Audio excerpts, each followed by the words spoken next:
Hey UConn Nation, it's KK Arnold here. If you're looking for the latest UConn women's basketball content, go subscribe to Listen Up to Phil and Ryan. Go Huskies!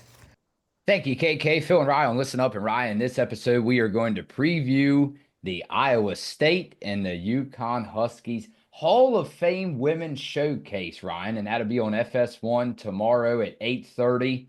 Good luck on the game recap. Unfortunately, I won't be alongside of you, but this is at Mohegan Sun Arena. Predictions, we'll save them for last, like always. Comments, everything.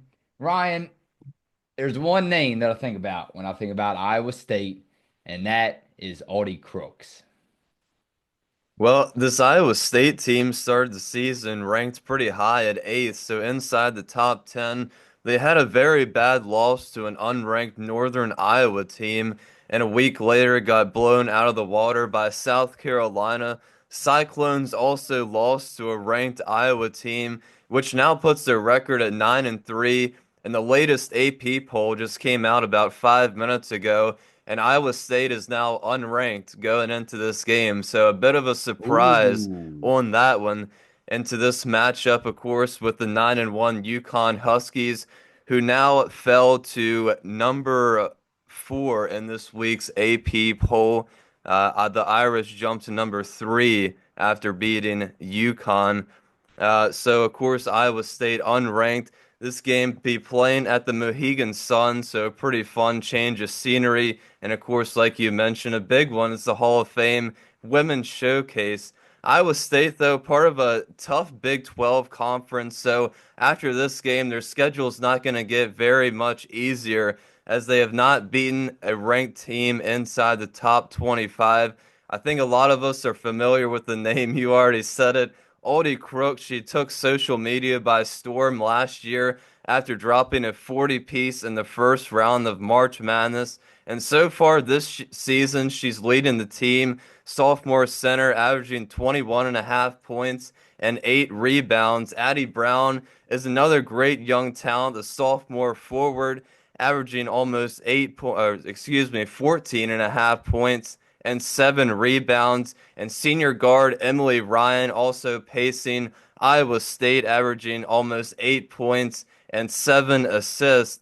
Now, Iowa State, like I mentioned, still looking for that first statement win of the year. They have players that are used to the bright lights. I think the obvious headline in this game is going to be the matchups down low. Trying to guard Aldi Crooks and Addie Brown is not going to be an easy task for UConn. So Ice Brady, Sarah Strong, Jana L. Alfie are going to have to be prepared and ready to step up on defense. Now, on offense for the Huskies, I would like them to continue shooting the three ball and keep that efficiency, trying to get that up from downtown.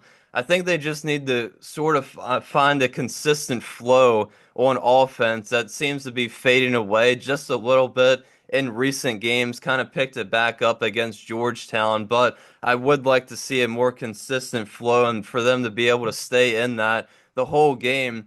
And finally, players like KK Arnold, Morgan Shelley, Ali Zabel, if they continue to produce quality minutes for this team, it's going to help out a lot. All right, that's right. We want to hear from you guys, and you comment down below who you think is going to win this one and the keys to success. We love to read each and every comment. They came through very well again, Ryan. Let's go over to comments, and let's start off with Lindsay Matthews. She said Sarah's passing is off the charts. She also looks so relaxed when she's out there. She seems to be in the zone. What she does should be instructive to the other players. Yeah, I completely agree with that. I mean, I think we say it almost every podcast about Sarah Strong. It's hard to not mention her when she's playing so great so far. Really, I think took a lot of people by storm. I know we weren't really expecting this type of production from her just during her first season, but it's kind of hard to think about where UConn might be without Sarah Strong if she wouldn't have committed to UConn this season. It would have left UConn in a tough place, I think.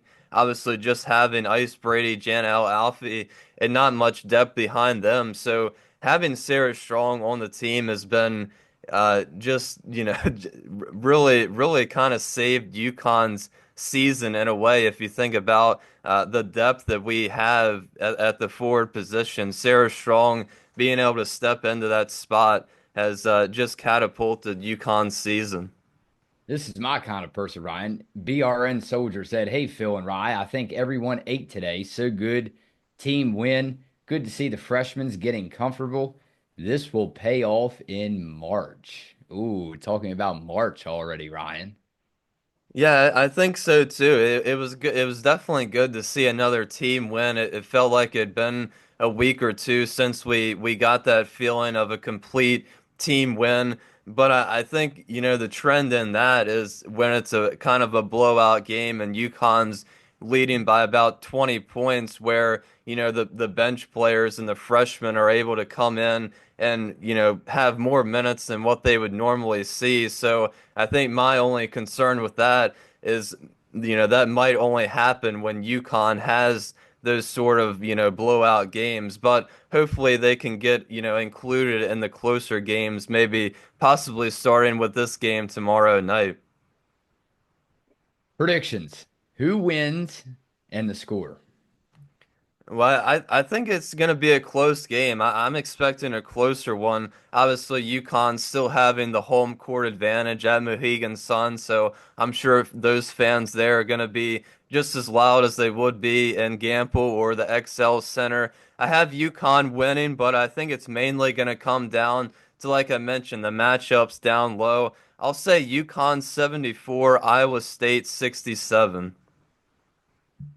Oh, all right. Yeah, I agree with you, Ryan. UConn wins this one, and I am going to take a little bit lower score like you did. I'll go UConn 74, Iowa State 61. 74-61, UConn over Iowa State. Good luck to you tomorrow night, and continue to pack those bags as we hit the plane on Friday morning. Phil and Rye on Listen Up.